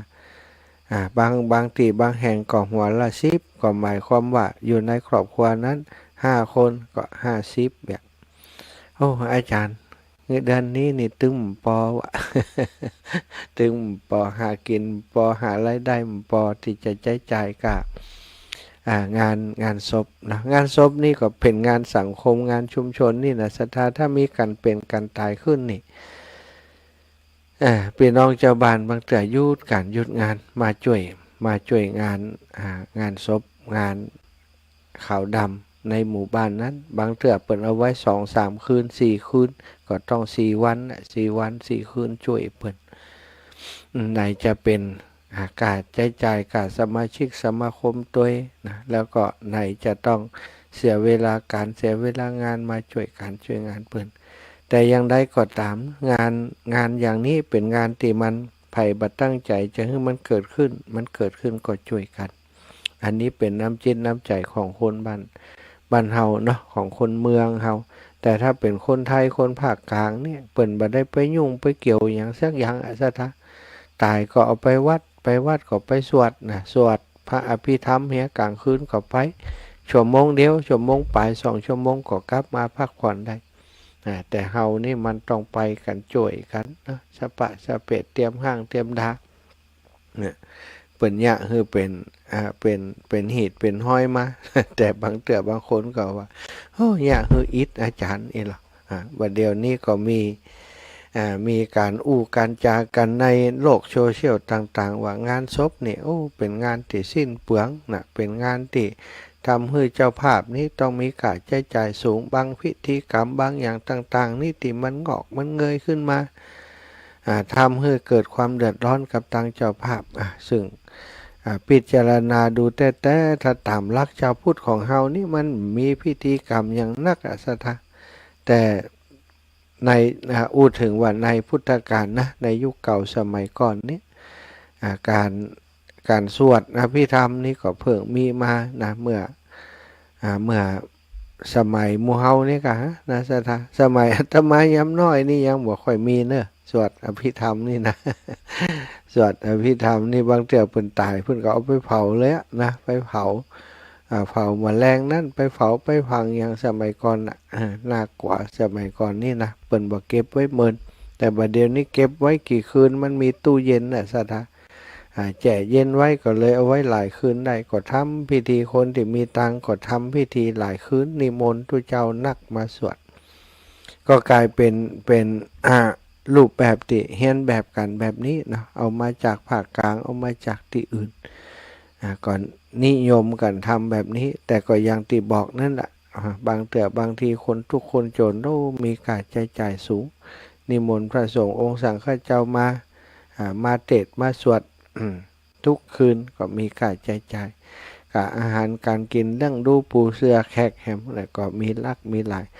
ถ้าพี่น้องเจ้าบ้านบ่ช่วยกันบ่เอามือกันบ่มีสมาชิกสมาคมก็ลำบากนักแกเนาะอันความตายใจนาเรนี้บ่พ้นจะรวยจนก็ต้องตายกลายเป็นผีถึงจะฮักก็ต้องร้างห่างอยู่ดีบ่วันนี้ก็วันหน้าช้าหรือเร็วความตายมาถึงทุกคนสถาอันว่าเฮานั้นทางเฮาทั้งหลายนั้นเปิ้นบอกว่าเมื่อตายไปแล้วหากจะว่าแล้วกันไปหมดเรื่องหมดราวแล้วนะหมดเรื่องหมดราวแล้วตายแล้วก็หมดเรื่องหมดราวบาใจนะศรัทธาญาติโยมตราบใดที่เฮายังมีกิเลสตัณหาอยู่ตายไปแล้วมันก็จะต้องเวียนว่ายตายเกิดในวัฏฏะสงสารบ่มีที่สิ้นสุดสถานที่เฮาจะต้องไปจะต้องเวียนว่ายตายเกิดหลังตายแล้วเปิ้นเรียกว่าวัฏฏะสงสาร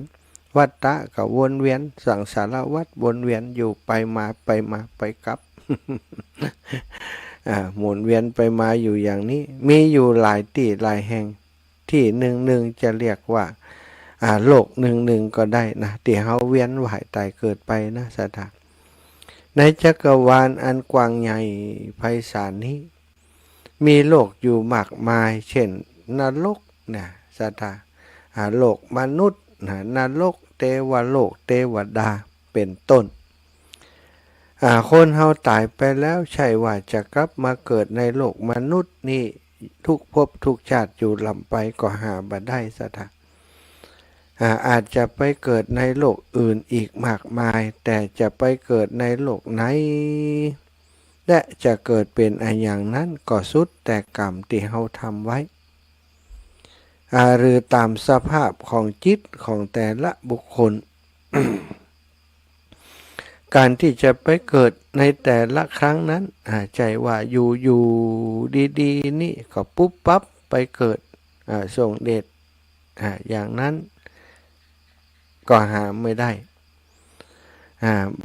มันต้องมีเหตุมีผลอะไรอย่างบ่ใจอย่างอันในสถานปุ๊บปั๊บก็ไปเกิดตรงนั้นตรงนี้มีเหตุมีผลนั้นบ่ใจอันที่จริงแล้วสัตว์ทั้งหลายติดตายและเกิดนั้นก่อนที่จะตายลงไปจริงๆย่อมจะต้องเกิดมีอารมณ์ขึ้นมาก่อนอารมณ์นี้ถ้าจะเปรียบก็เหมือนครับมันเป็นสิ่งบอกทางเป็นสิ่งนำทางหรือว่าบ้านเฮาเรียกว่ามัคคุเทศก์เนาะมัคคุเทศก์ที่จะนำทางชี้บอกให้ผู้ที่จะตายได้ล่วงรู้หู้ล่วงหน้าว่าตนจักไปเกิดในโลกไหนมีสุขมีทุกข์ผิดแผกแตกต่างกันอย่างใดจักไปเกิดในโลกใหม่ซึ่งบ่ใช่โลกมนุษย์หรือว่าจักได้กลับมาเกิดในโลกมนุษย์นี้แหมอันนี้มันก็จะมีสิ่งที่บ่งชี้บ่งบอกให้เหมือนกันเหมือนกับว่าเป็นลายแทงเนาะสถาลายแทงเป็นมัคคุเทศก์ให้เฮาฮู้นี่เปิ้นเรียกว่าอารมณ์ก่อนตาย อารมณ์ก่อนตายเมื่อสัตว์ทั้งหลายใกล้จะถึงแก่มรณกรรมใกล้จะตายอย่างเข้าไปใกล้สู่แดนมฤตยูนะมฤตยูคือความตายแล้วจะไปบังเกิดอยู่ในโลกอื่นต่อไปนั้นในมรณาสันนการก็คือการที่ใกล้จะตายนั้น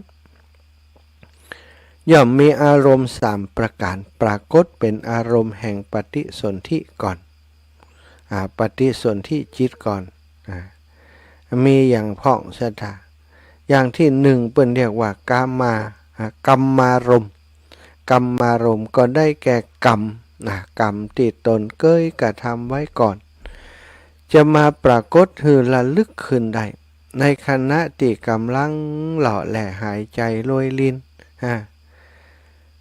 เบาไหวแล้วคำแมบเนาะบรรเทาว่าจะตายไปในพริบตานั้นถ้าเป็นผู้ที่มีบาปเคยทำบาปทำอกุศลกรรมไว้นักไว้มาก ในขณะที่กำลังจะตายนั้นก็จะปรากฏเป็นภาพเพื่อหันชัดเจนในมโนทวารในจิตในใจเช่นว่าคนเคยฆ่าคนเคยฆ่าสัตว์ฆ่าสัตว์ตัวใหญ่ฆ่าสัตว์ตัวน้อย ภาพที่ติดตนฆ่าคนก็ดีฆ่าสัตว์ต่างๆก็ดีเคยเตะเคยถีบพ่อแม่เอาไว้ก็ดีหรือเป็นคนติดเหล้าดื่มสุราเมลัยเป็นประจำเคยทำอนิทินนาทานลักขโมยปล้นจี้คนอื่นเคยประพฤติกามมิจฉานอกใจสามีนอกใจภริยาเคยทำเอาไว้อย่างนี้ก็จะปรากฏเป็นภาพเพื่อหันชัดเจนอย่างที่ตัวทำไว้บ่ผิดเพี้ยนแล้วจิตก็จะยึดหน่วงเอาภาพเหล่านั้นมาเป็นอารมณ์เมื่อจิตตายลงไปแล้วก็น้อมนำไปเกิดในทุกขติภูมิเช่นโลกนรกเป็นต้นหากว่าตนเคยทำอกุศลกรรมไว้ในขณะนี้ก็จะปรากฏเป็นภาพเมื่อหันชัดเจนในมโนทวารคือตั้งใจเหมือนกันเช่นตนเคยบริจาคทานเคยทำบุญเลี้ยงพระเคยขุดสระสร้างศาลาเคยรักษาศีลก็จะหันภาพของตัวเองกำลังทำสิ่งต่างๆเหล่านั้นอย่างแจ่มแจ้งชัดเจนจนจำได้ทำให้ใจคอชุ่มชื่นเบิกบานแล้วดับจิตลงไปในทันใดอารมณ์อันดีงามนี้ก็จะน้อมนำให้ไปสู่สุขติอารมณ์เหล่านี้เรียกว่ากรรมารมณ์ที่ปรากฏแก่คนที่ใกล้จะตายในขณะที่เขากำลังอย่างเข้าสู่แดนมฤตยูเขาจะหันของเขาอยู่คนเดียวเขาจะหันของเขาอยู่คนเดียวเท่านั้นท่านเวลานี้ยังบ่หันท่านทั้งหลายอาตมาและท่านทั้งหลายเวลานี้นี่ยังบ่หันเถอะเพราะเขายังบ่ตายเถอะนั่นเองยังมีชีวิตเป็นปกติอยู่ถ้าอยากจะหันก็ต้องอดใจรอไปก่อน ไปฟังหันเถอะจนเขาพุ่นก่อนเขาจะดับจิตตายไปโน้นจะหันแน่นอนถ้ากรรมารมณ์นี้บ่มีถ้ากรรมารมณ์นี้บ่มีบ่ปรากฏคือหันก็จะปรากฏเป็นอารมณ์อีกอย่างหนึ่งก็คือกรรมนิมิตตารมณ์เรียกว่ากรรมนิมิตตารมณ์ได้แก่อุปกรณ์ของการที่ทำกรรมในอดีตมาปรากฏคือเฮาหันตามธรรมดาในการประกอบกรรมทุกชนิดย่อมมีอุปกรณ์เครื่องมือทั้งสิ้นเช่นว่าจะทำปาณาติบาตฆ่าสัตว์ตัดชีวิตฆ่าคนเนี่ยมีปืนผาหน้าไม้นี่หอกเล็มลาวต่างๆเป็นเครื่องมือเป็นอาวุธ มันก็จะมาปรากฏหรือว่าจะทำบุญทำทานก็ต้องมีอาหารเครื่องใช้ไม้สอยต่างๆเป็นเครื่องมือของการทำทานอุปกรณ์เหล่านี้จะมาปรากฏเป็นกรรมนิมิตในขณะที่จิตจะดับจิตมองหันเป็นภาพชัดเจนยิ่งขึ้นยิ่งนักในทางอกุศลก็จะปรากฏเครื่องมือของการทำบาปเพื่อเฮาได้หันขณะนี้เช่นหันมีดปืนผ่าหน้าไม้หอกดาบเครื่องมือการพนันเครื่องมือที่โจรไก่โจรกากัดปลากานี่สถาธรรมเลือกสวนไร่นาเลือกสวนไร่นาไปโกงเขาเอาไว้นี่สิ่งเหล่านี้ถือว่าเป็นอุปกรณ์เป็นนิมิตกรรมนิมิตสุดแต่เราจะเคยทำชั่วด้วยสิ่งใดก็จะปรากฏฮือหันเป็นที่ระลึกได้จิตก็จะไปยึดหน่วงไว้เป็นอารมณ์ดับจิตไปในขณะนั้นก็น้อมนำจิตนี้ไปสู่ทุกขติภูมิในทางส่วนในทางกุศลถ้าเราเคยทำบุญไว้ด้วยสิ่งหนึ่งสิ่งใดสิ่งนั้นก็จะมาปรากฏฮือหันเหมือนกันเช่นเราได้มีผ้าไตรถวายเป็นผ้ากฐินที่เฮาเคยทอดถวายไว้เนี่ยถ้าเคยได้ทอดกฐินได้ทอดผ้าป่าได้ทอดกฐินถวายไว้ในพระพุทธศาสนาหั่นเครื่องสักการะบูชาดอกไม้ธูปเทียนกาเตียเคยเอาไปสักการะพระเจดีย์พระธาตุต่างๆหรือว่าหันขบวนแห่ในการบูชางานบุญต่างๆอย่างเปิ่นแห่กฐินขบวนกฐินกาเนี่ยสถาหันกุฏิวิหารที่ตนเคยสร้างไว้ถ้าเป็นคนภายนอกศาสนาเช่นฝรั่งมังค่าก็หันโรงพยาบาลหรือสถานที่สาธารณะที่ตนมีน้ำใจเป็นกุศลสร้างเอาไว้สิ่งเหล่านี้เป็นอุปกรณ์เครื่องมือในการทำกุศลกรรมจะมาปรากฏฮือหันอย่างแจ่มชัดจิตที่ยึดเหนี่ยวเอาเป็นอารมณ์แล้วก็ดับลงก็ตรงไปจุติในสุขติภูมิอุปกรณ์แห่งการทำกรรมต่างๆเหล่านี้เปิ้นเรียกว่ากรรมนิมิตตารมณ์สถาญาติโยมย่อมจะปรากฏให้คนที่ใกล้จะตายได้หันในขณะที่กำลังย่างเข้าสู่แดนมฤตยูแต่ถ้ากรรมนิมิตตารมณ์นี้บ่ปรากฏถ้ากรรมนิมิตตารมณ์บ่ปรากฏอารมณ์อีกอย่างหนึ่งก็จะปรากฏขึ้นแหมนั่นก็คือคตินิมิตตารมณ์ได้แก่นิมิตต่างๆอันบ่งบอกถึงคติของโลกที่ตนจะต้องไปเกิดในเวลาที่ดับจิตตายไปแล้วปรากฏขึ้นฮือหันชัดเจนทางมโนทวารเช่นที่บางทีก็เป็นภาพที่เฮาเคยหันบางทีก็เป็นภาพติดเฮาเคยได้ทำเคยเห็นแต่ส่วนมากเป็นภาพที่ตนบ่เคยหันทั้งสิ้นที่เกิดขึ้นแบ่งเป็นประเภทใดดังนี้ถ้าจะเกิดในนรกนี่คนที่จะเกิดในนรกนั้นเมื่อจะขาดใจตายนั้นย่อมหันเป็นเปลวไฟร้อนระอุหันหม้อเล็กแดงหันไม้งิ้วน้ำหันเล็กนี่หันพุงปีศาจราชทูตตุบร่างพิกลพิการน่าเกลียดน่ากว่าที่เฮาบ่เคยหันมาก่อนถือไม้ค้อนเล็กแดงจะตีหัวตีกับบ้านเฮาหรือถือหอกถือดาบถือหอกเล็กโตเท่าลำตาลจะพุ่งมาที่อกของเฮาหรือมาชุดกระชากลากไปลากตัวไปบางทีก็หันเป็นแรงเป็นกาจะมาฉีกกินเลือดกินเนื้อของตัวเฮาคนผู้ที่จวนเจียนจะตายนั้นยอมหันอย่างชัดเจนทำให้มีความตกใจสะดุ้งกว่าบางคนก็ร้องไห้โหยหวนโวยวายคนทั้งหลายมาช่วยจิ้มพออย่างก็มี เป็นที่น่าสงสารยิ่งนักสถานนิมิตนี้ชี้ว่าเขาผู้นั้นต้องไถไปตกนรกคนที่ตายทุรนทุรายนี่จะหันภาพสิ่งเหล่านี้สถานถ้าบัจใจยังอันรู้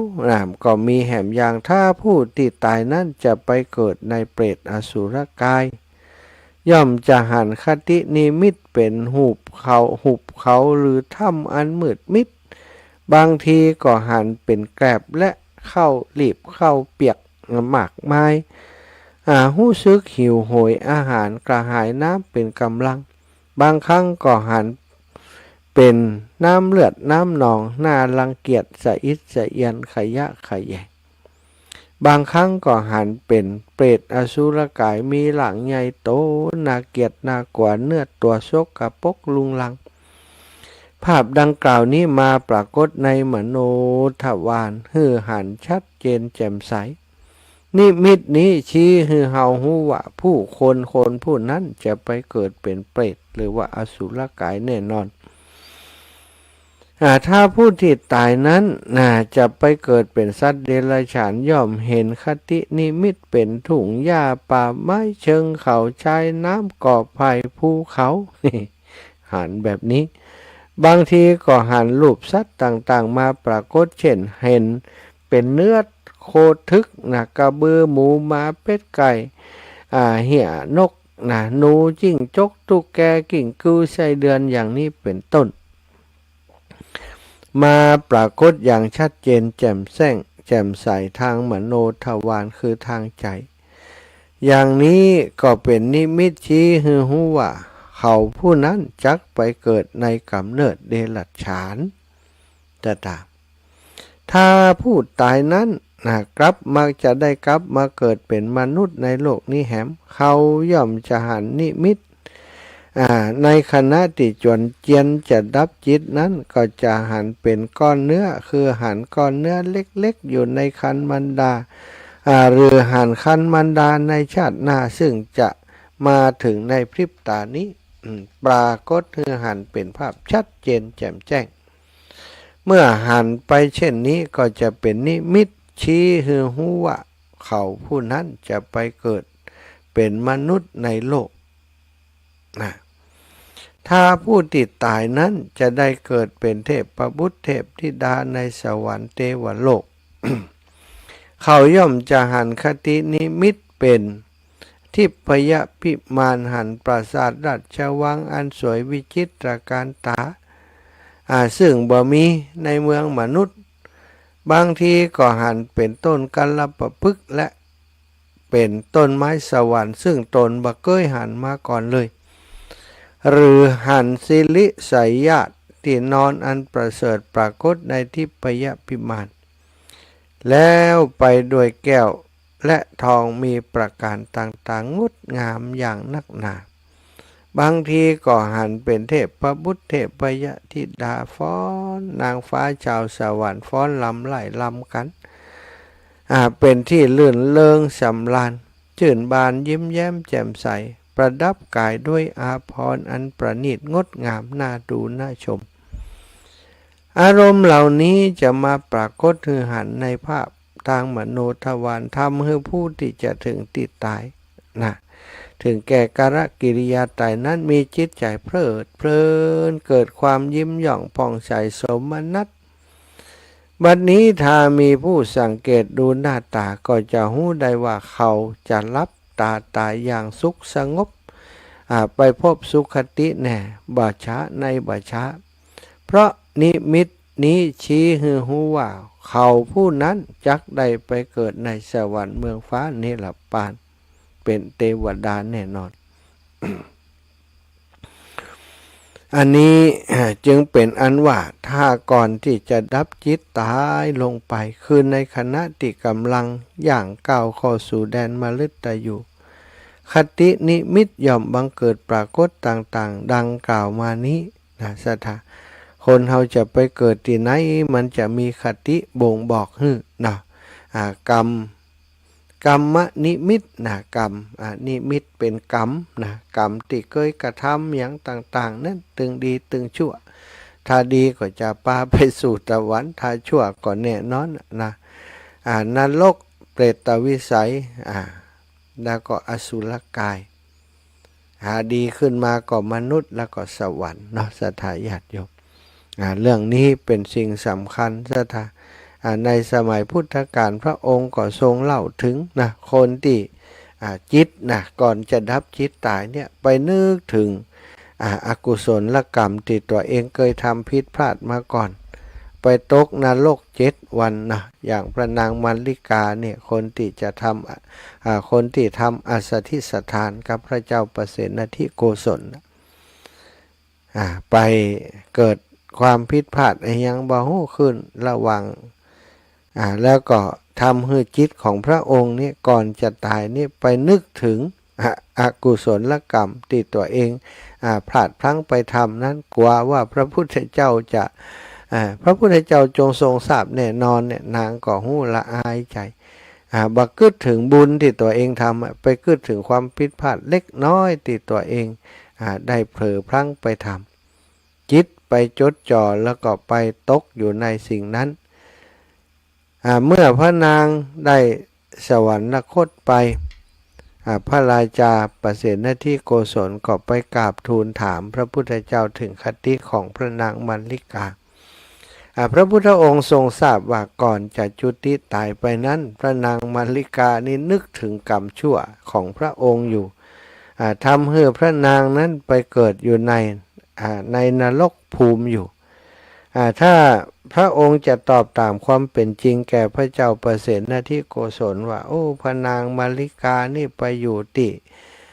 นรกบุญนะว่า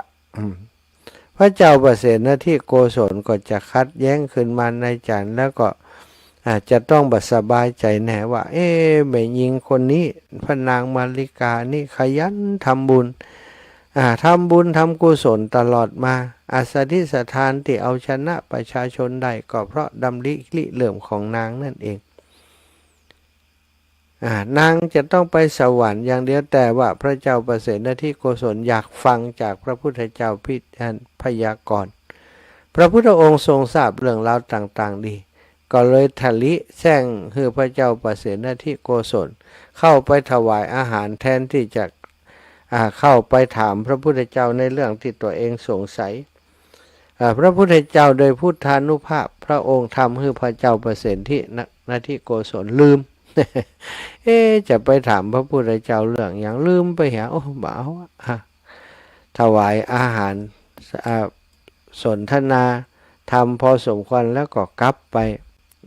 ทำงานต่อเมื่อไปถึงราชสำนักก็นึกได้ว่าลืมถามเรื่องนี้จะถามเรื่องพระนางมัลลิกาเขาไปลืมเห็นสถาน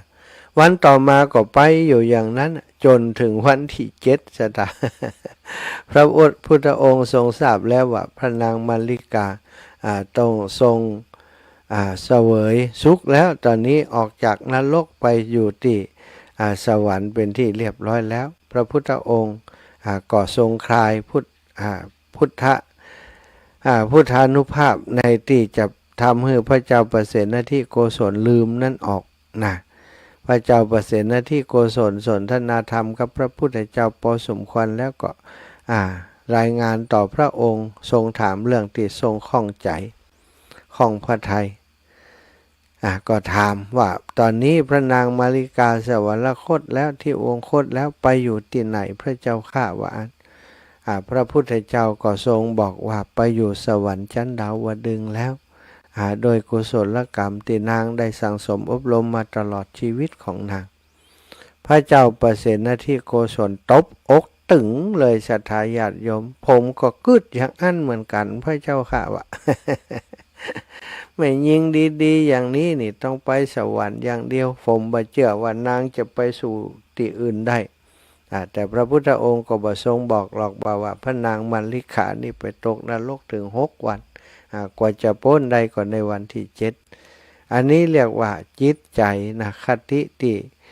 ก่อนที่จะตายเนี่ยจิตใจไปจับใส่กุศลอกุศลกรรมที่นางทำไว้โดยบัดตั้งใจแต่ก็ทำให้จิตนางหม่นหมองเนาะสถา เลยได้ไปเกิดในทุกขติภูมิคนเฮาศรัทธาถ้าเฮาสั่งสมอบรมทำคุณงามความดีทำบุญสุนทรทานกินตานเข้าวัดเข้าวาอยู่เป็นประจำร่วมกิจกรรมงานบุญเปิ่นมีกฐินที่ไหนไปช่วยเปิ่นไปแห่ขวดตานได้เปิ่นได้ไปถวายกฐินได้เปิ่นนี่ศรัทธาความทรงจำในสิ่งที่ดีๆก็จะปรากฏกับเฮาก่อนที่จะตายนิมิตสิ่งเหล่านี้ก็จะมาเป็นนิมิตให้เฮาบางคนก็อาจจะนิมิตหันเป็นปราสาทวิมานที่บ่เคยฮู้เคยหันคำเตื้อก็แน่นอนถ้าหันอย่างอันก็ไปสู่สวรรค์ที่สุขสำราญต่อไปเนาะหน้าที่ของเฮาทุกคนเกิดมาในโลกมนุษย์นี้แล้วจะสร้างที่พึ่งจะสร้างเกาะกำบังให้ตัวเองอย่างใดเป็นเรื่องของเฮาแต่ละคนศรัทธาบ่มีไผทำให้ไผได้เฮาต้องการสุขติเฮาก็ทำสิ่งที่เป็นสุขแก่ตนและผู้อื่นบ่ทำบาปกรรมทั้งปวงทำกุศลให้ถึงพร้อมถ้าบ่ใส่ใจบ่สนใจอันยังสักอย่างทำแต่สิ่งที่เป็นอกุศลกรรมอย่างเดียวเมื่อตายไปแล้วก็แน่นอนทุกขตินรกทุกขติวินิบาตก็จะมาถึงเฮาเนาะชวนกันสร้างสมคุณงามความดีไว้ศรัทธาความดีเท่านั้นบ่มีไผจะลักไปจากเฮาได้ทรัพย์สินเงินคำสามารถถูกลักชกชิงวิ่งราวไปได้บาเดียวกลโคดโกงมีหลายประการหลายอย่างแนบเนียนจนคนทั้งหลายแค่ฮับโทรศัพท์กิ่งเดียวสตังค์หายทั้งล้าน2 ล้านที่อยู่ในบัญชีบางคนสูญเงินเป็น10 ล้าน20 ล้านนะศรัทธาอย่างใดก็ตามศรัทธาพี่น้องปู่เฮาเจ้าขาทั้งหลายอายุอานามของเฮาทั้งหลายแต่ละผู้แต่ละท่านแต่ละผู้แต่ละคนก็ล่วงลับไปติ๊กๆล่วงเลยไปติ๊กๆนะวันหนึ่งวันใดบ่ฮู้ที่เฮาจะไปถึงความตายบ่มีนิมิตบ่มีเครื่องหมายจะตายวันนี้จะตายวันพรุ่งจะตายที่ไหนนะจะตายบนอากาศจะตายบนน้ำในบกจะตายเวลาใดสถานที่ต่อใดบ่มีไผฮู้ซักอย่างแต่ที่ฮู้แน่นอนก็คือตายแน่นอนวันใดบ่ฮู้นั่นแหละสิ่งที่จะต้องทำไว้สักสมอบรมไว้ก็คือบุญคือกุศลแต่อันใดที่เป็นบุญอันใดที่เป็นกุศลก็หมั่นสั่งสมอบรมกันไว้เนาะเอาละวันนี้ธรรมะเล็กน้อยเอามาฝากศรัทธาญาติโยมเป็นสาระธรรมมาแบ่งมาปันกับอีปออีแม่ตั้งหลายก็จะเปิดสายให้ศรัทธาญาติโยมได้มาสนทนาอุจากันเนอะโยมแม่ถามว่ากฐินที่ม่อนจอมพ่อเนาะวันที่เท่าใดวันที่7เนอะโยมแม่เนอะวันที่7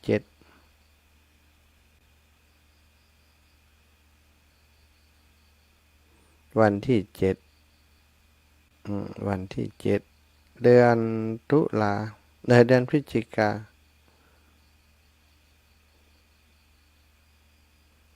เดือนพ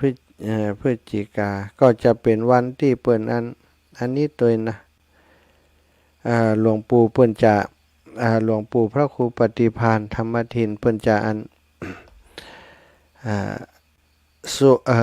อย่างก็เทศธรรมนักสัตว์เทศธรรมนักสัตว์ธรรมประจำปีเกิดเพื่อจะเป็นการสะเดาะเคราะห์ต่อชะตาศรัทธาญาติโยมปีนี้เกิดภัยพิบัติหนักหนามากมายหลายอย่างหลายประการน้ำท่วมอย่างเนาะวันที่7เนอะกฐินก็จะเป็นกฐินน้อยๆนะศรัทธาญาติโยมหลวงปู่บ่ต้องการจะสร้างความลำบากให้ศรัทธาญาติโยมตอนนี้เจ้าภาพก็มีแล้วเนาะก็จะเป็นกฐินทั่วไปเพิ่นจะห้องว่ากฐินโจรอีกก็ได้นะศรัทธาก็จะเป็นกฐินกล่องน้อยๆเอาไปช่วยหลวงปู่เนอะเอาไปช่วยหลวงปู่ก็ให้ได้อานิสงส์กฐินบ่ได้หลวงปู่บ่ต้องการให้เลียดไล่ให้แจ้งบอกศรัทธาญาติโยมนักนะก็เอาง่ายๆเอาสบายเจริญพรแม่เจ้าแก็บไว้แสนเด้อท่านพระมหาเจ้าแม่สุเกี้ยวศิลพรสิทธิมโนงละปุนเด้อฟังชัดเจนดีทำแม่เมื่อค่ำยำแรงนี่นะเตือนสติเอาได้หมดเจ้าแม่ถูก ต้องแล้วทำดีก็ได้ดีมันมีช่องต่างมืดอันขาวกับดำเนาะเจ้าเจ้าแม่เจ้าขึ้น 98.75 วัดโหจ่องซักนะเจ้าชัดเจนไปเลยเด้อเจ้าเด้อ สาธุกรรมได้ยินดอกบัวบูชาโอ้ยมาแล้วเดี๋ยวนี้มีวัดบรรพตสถิตแล้วกะเจ้าโยมแม่อยู่วัดบรรพตแล้วเจ้าปีกประทอดกฐินมาแล้วเนาะเจ้าแม่เรียบร้อยภารกิจปีกมาละโอ้ได้เงินเกือบจะ500,000แล้วเจ้าว่าจะเจาะเตาะแตะให้เพิ่นได้ถึง500,000จะได้เข้าบัญชีสำหรับเรื่องเว้นที่500,000นี่นะเจ้ากับไหว้สาและสาธุเด้อเจ้าเด้อจ้าสาธุได้กำลังใจกำลังใจท่านพระมหาโดยเด้อสาธุเจ้าแม่บุญรักษาเด้ออ้าวแม่มาแม่ไปแม่มาแม่ไม่ไปบ้านอยู่เด้อจ้าจ้าพี่น้องบ้านแม่กลางลี่ละปูนอจ้าจะถามว่าถ้าตายนี่ต่างเฮียงน้อยนี่จะได้อยู่หรือว่าบ่ได้อยู่ เป็นนั่นเป็นความเชื่อเนาะเฮียนน้อยหมู่นั่นนี่ถ้าอู้ถึงนี่นะบุญกุศลเท่านั้นที่จะติดตามตัวเฮาไปนะจะส่วนหมู่นั้นเป็นคติเป็นความเชื่อที่เพิ่นทำกันบอกบ่ได้ว่าจะได้หรือบ่ได้เนี่ยเอาใจปัญญาพิจารณาเอาเนาะ แต่คุณงามความดีนั้นน่ะที่จะนำเฮาไปสู่ภพภูมิที่ดีจะได้ตั้งหน้าอยู่ที่ความงามความดีอย่างเดียวสาธุเจ้าโยมแม่แม่โอ้หายไปเมินแล้วนี่แม่สายทองนี่ง่อมหาเสียงอะไรก็เนอถ้าวันใดมันโทรมาน่ะก็ได้ฟังก็ถึงบัลลับเจ้ามาโจบอ่ะอนุญาตเพิ่นว่าอันสมบัติพัฒฐานบริบาลพร้อมเนาะจะห้อมร้องเราได้เพียงชั่วหนน่ะพอสิ้นดับทับถมดินสิ้นฝูงโจรน่ะเหลือเพียงตนไปเดียวแต่เดียวดายเนาะอย่าโลภมากอยากใหญ่ใจวุ่นยิ่งจนแย่งสิ่งข่มเหงเขาเอาแต่ได้จะซอกโกงเบียดเบียนเขาไปทำไมไม่เห็นใครเอาไปด้วยเมื่อมวยมอนนะเจ้าแต่สาธุเนื้อแม่เนอเจ้าว่าจากเจ้าขอบคุณโยมแม่กับแก้วสีอินแก้วเนาะเจริญป้อนเอาไว้ซะเจ้าท่านอาจารย์วันนี้ได้เจอท่านอาจารย์จะห้ามเลิงบริวารกฐินของคุณญาติจะไปบ้านคนน่ะมีไอ้หยังของเจ้าก็ทั่วไปอีแม่ทั่วไปนะมีรองเท้าเฮียมีรองเท้าเฮียมีบาทมีตาลับปัดนี่เนาะมีเครื่องโยธามีไม้กวาดแข็งไม้กวาดอ่อนติดตักขยะอย่างนี้กะอันนี้คือบริวารไม่ยาว่าถ้ามดถ้าอีน้องเจอตุกปีก็ตุลูก็ฮือจำโทรฮือแม่จิมเนอร์โทมหยังพอบอกไม่ยาว่าเรือเนี่ยฟังไม่หยังวันโทรมาถามยมแม่แบบปั๊บท่านอาจารย์ถ้าแม่จะเอาอย่างนึงจะเอาอย่างลมกับมีแล้วแหละค่ะศาสตร์ลมมีอยู่เอาได้ยมแม่เอาลมเนาะเจ้าเป็นลมเป็นเงาดีกว่ากันเนาะเอาลมนึงลมกาหมอนกาฝูกกาอย่างกานี่ก็เอาได้แล้วก็ถ้ามันได้เหลือมันได้ยมแม่ว่ะท่านอาจารย์โทรหาแม่จิ้มหน่อยน้องนี่คือโทรมาถามเจ้าไปสั่งอย่างอีน้องบุญนะย่ำไปสั่งอย่างอีน้องบุญย่ำสั่งทุลูกบุญให้สั่งกันมันนี่ว่าคาดมันยังได้มันยังท่านอาจารย์โทรเลยแม่จิ้มหน่อยน้องเนอวันตะอู้กันแต่ปัญหาคือไหนล่ะอยู่บ้านจงอยู่มันก็วันนี้บ้านจงมันกันแล้วมุ้ง3รอบเงินไหลเลอะแม่ก็เย็นว่าเงินไหลเลอะไปอยู่โฮมอยากอยู่เจ้าสาธุได้จังหลายน้องก็พอได้อันสร้างเมนอีแม่ก็ขาดแหมเกิงปลายพวกอะได้เสาะแหมนี่อยู่มันเป็นยังได้ก่อเก้าได้อย่างละน้องไม่อยากค้ำแหมเนาะ เจ้าก็ดีใจกอดกันนึกว่ามาจะได้มาอยู่ จะหลายคนหลายท่านก็ไปหากันเนาะสาธุนะแม่นะเราเรือมันยังกะบอกไม่ยากเห็นนะเจ้าเจ้าแม่เอาหล่มได้ไปจ่ายตังค์ตังใดวันที่8เนาะวันที่8ก่อยฮื้อเอาเดี๋ยวจะเอาติดราคาไว้ให้หมดเอากำไรสักหน่อยเบิ่นมาวัดบรรพตกี่โมงถึงกี่โมงน่ะถึง5 โมงไปแล้วแม่สาธุเจ้าสาธุเจริญปอนเท่าคนบ้านไก่คนบ้านไก่จ้อยว้อยเจ้าคนบ้านไก่ใจจ้อยว้อยสาธุอนุโมทนาเนาะได้เงินจัดหลายแต่พอได้เป็นเก้าเป็นกบเจ้าแล้วมาวัดหลวงปู่นี่ไปไหนหลวงปู่ไปวันที่7น่ะโยมแม่วันที่7จ้ะวันที่6มีอย่าง6ก่อนมีงานทำอย่างหนึ่งจำได้แต่ว่าวันที่7จะไปหาปู่